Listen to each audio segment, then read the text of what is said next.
r/NoSleep. Posted by u/darkly_gathers. I work on an oil rig in the North Sea. I've just been assigned to a rig that officially doesn't exist. Part 1. The sky tonight is blacker than I've ever seen it before. It swirls with slow malevolence, growling in warning. My scarf is pulled up to my eyes, but my cheeks and nose are still burning pink with the bitter cold regardless. I'm in line with the others, waiting to board the ship that'll take me from the rig. The winds tonight are too powerful for helicopter travel, so ship it is. It's a military vessel. Royal Navy. The gray-white waves crash against its hull, spray carries on up to the Union Jack ensign stamped on the side. I'm not sure if the ship's military nature makes me feel more or less afraid. But I don't have a choice. 7 workers are always selected to board. Always. And tonight, I am one of those 7. My name is Reg. I spend alternating months working on an oil rig in the North Sea. The work is not as bad as you might expect, and the pay grade is actually rather good. The boredom is the worst part. The isolation. Interspersed with moments of intense stress and lightning-like panic. We get Wi-Fi on the good days, but it's spotty at best. If you like your YouTube at 144p with 20 minutes of buffering time, then the rig is the place for you. There's about 200 of us here at any given time, and honestly sometimes it's kind of nice.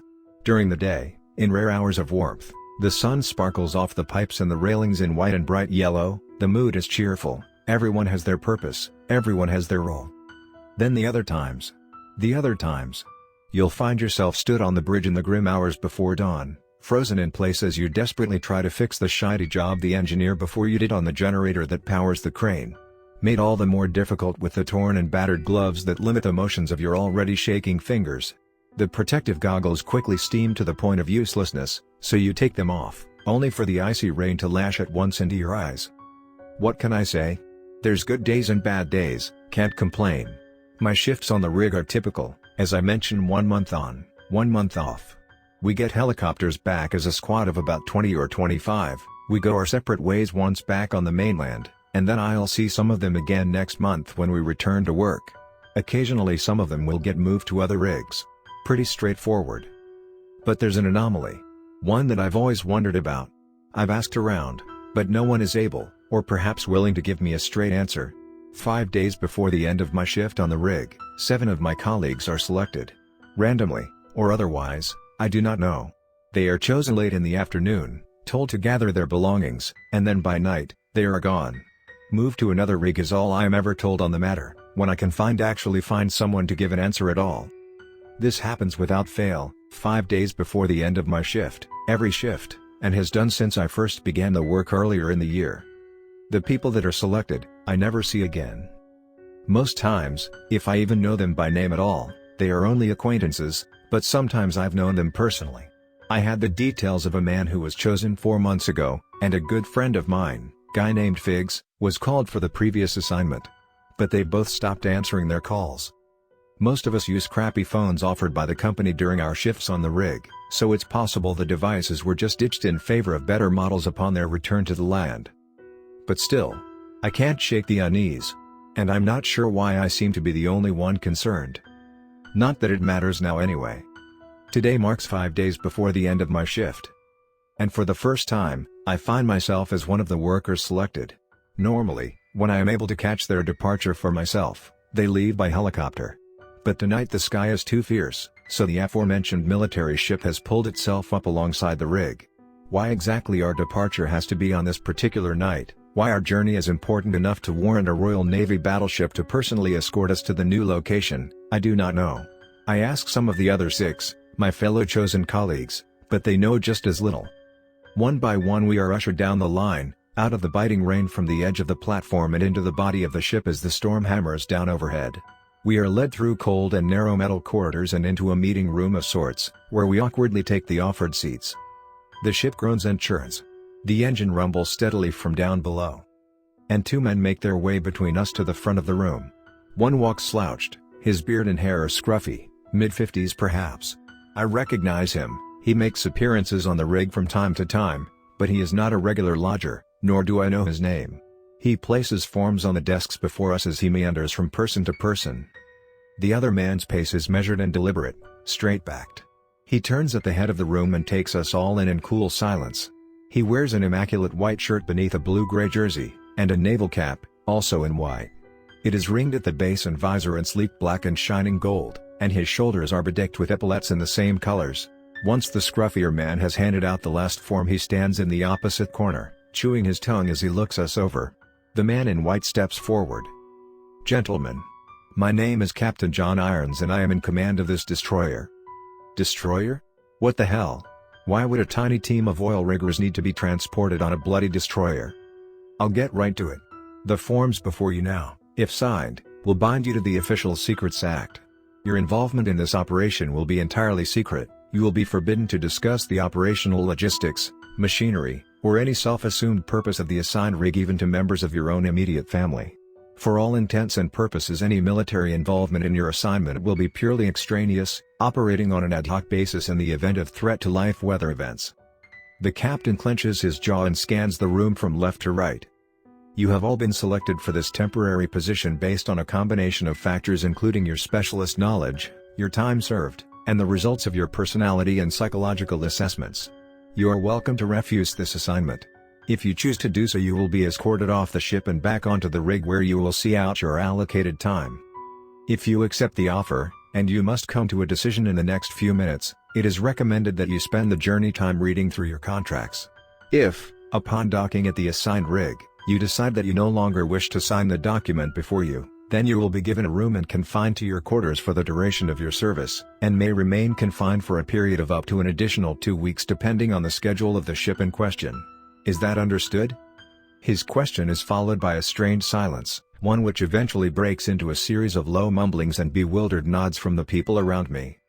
"Should you choose to accept, your pay rate for the following 5 days will be increased tenfold, and will in practice be worth the equivalent of 2.5 months of solid service." My colleagues exchange a series of glances and raised eyebrows. The energy in the room changes somewhat. "You will be expected to perform your role to the best of your abilities, of course," the captain continues, "and, as discretion is of the utmost importance, to ask as few questions as will allow you to see out your duties." His sharp gray eyes stop on mine, just for a moment, before flicking over to meet those of the fellow in the corner. The scruffy man who occasionally visits the rig. My rig. A chill passes through me, but I say nothing. I will now ask if anyone would like to refuse the offered assignment and return to the rig. Now is your one and only chance to do so. Nobody moves. Nobody speaks. I thought about it, I really did, I swear. This whole thing has me set very much on edge. And this assignment. This offered assignment. This man, this military guy. Who the hell is he to issue us job terms and warnings and ultimatums? A part of me wants to scrunch the document into a ball and throw it into his face, and march proudly back onto my rig where I belong. But this opportunity to venture out into the unknown. This is some real exciting shit. I don't even care about the money that much, to be honest. I have been given a chance to see behind the curtain. To find out what happens to the 7 who leave the rig. To find out what's so important about our destination. Mysteries have been presented to us. Mysteries that demand solving. I have to know. I just have to know. So I stay seated, and listen to the dull roar of the wind through the walls. Perhaps that's how they convince the 7 to stay every time? Maybe the money is just so we can rationalize our decisions. A tense moment passes, then the captain looks over our shoulders and nods to someone at the back of the room. I turn in my seat to see an officer raise a radio to his mouth as he steps through the door, speaking into it as he walks away down the corridor, and a minute later the rumble of the engine below grows like rolling thunder, and the ship, I can only presume, as there are no windows in the room, groans into slow life. The captain nods to us, then to the man in the corner, and takes his leave, strolling away at once. And so we begin our voyage to the assigned rig, plowing onwards through the storm. I read through the Secrets Act before me as we make our journey over the waves. There's some seriously cool concepts in here. Makes me feel a bit like a spy. Though, there's some terrifying stuff too. The time drags on. I wonder exactly where it is we're going. Left with nothing but the sounds of the engine, the flicker of turning paper and the occasional grunt or cough from my colleagues, my mind begins to wander. They swirl with curious, dark clouded thoughts. Dread creeps up on me. It ebbs and flows, coming and receding like the tide, and I start to wonder if I've made a huge mistake. We were forced to decide so quickly. I tug at my collar. My stomach turns. I look up, and I meet the eyes of the man still stood in the corner. I clear my throat and sit up in my seat. "Excuse me, mate. Don't I recognize you? I see you on the rig sometimes." The man is silent for a moment, then scratches his beard. Work takes me from rig to rig. You lot have a good location, less stormy than most." "And what about the one we're going to? Will it be stormy there?" I ask. The man sighs. Not with frustration. Perhaps just with tiredness. Yeah, it'll be stormy all right." The others seem a little emboldened now. The seal is broken, and the questions start coming. "Which rig is it? Will any of us have been stationed there before?" "No," the man replies. "No, you won't have been. This one ain't charted. Officially, it don't even exist. Is it military owned then? Like a secret Navy supply of oil? Is that why we've been taken by battleship?" The scruffy man's eyes dart to the door at the back of the room and he rubs his nose. "It ain't an oil rig, as such. The machinery and the systems will be similar to what you're used to, however. As the captain said, for all intents and purposes any military involvement in this assignment is, officially, ad hoc. In event of emergency. Less said the better. Etc." "But if it isn't oil?" I ask. My blood, for reasons unknown, pumping fierce. "Then what is it? What's its purpose? And why is it secret?" Silence falls. And the man, in a low voice, replies, "Honestly lads, you don't need to concern yourself with the rig's true purpose. Nor do I recommend you try to understand. Please. I don't even know myself, I swear it, and it's better this way. I appreciate that this is a frustrating answer, but I must emphasize that it is in all our best interests for you to just do your work, take your money, and get the fuck home. Do you understand me?" I nod quietly, and the crew alongside mumble their acknowledgements. The gears in my mind begin to turn and grind bitterly, as the curious ship sails on into the night. It is well into the earliest hours of the dark morning by the time we arrive, the sky still black and angry as we depart the destroyer. I slip and stumble against the rail as the ship rocks over the surface of the swirling sea. We all signed the Secrets Act, of course. How could we not? The captain alights the ship alongside us, and as we huddle awkwardly on the rain-soaked platform of the rig he goes to exchange some words unheard with a man in a uniform I do not recognize, obscured mostly anyway by an enormous blue jacket. I squint my eyes through the downpour and take in my surroundings. The rig is colossal. Bigger than the one we'd departed, and hectic. Even at this time of the night the place is alive with people, in heavy overalls, in military uniforms. Soldiers can be seen patrolling at every level of the giant metal derrick, rushing to and fro. A group passes right by us, most have the British flag emblazoned on their arms, but a couple towards the back have Norwegian insignia instead. Lamps and searchlights illuminate the rain in thick, heavy streaks as they scan the bridges and platforms, distorted shadows thrown across their surfaces by the rails and pipework. But inside the derrick, protected by the great iron skeleton, there is no pipeline for any oil. There is no hose that I can see, no drill line at all.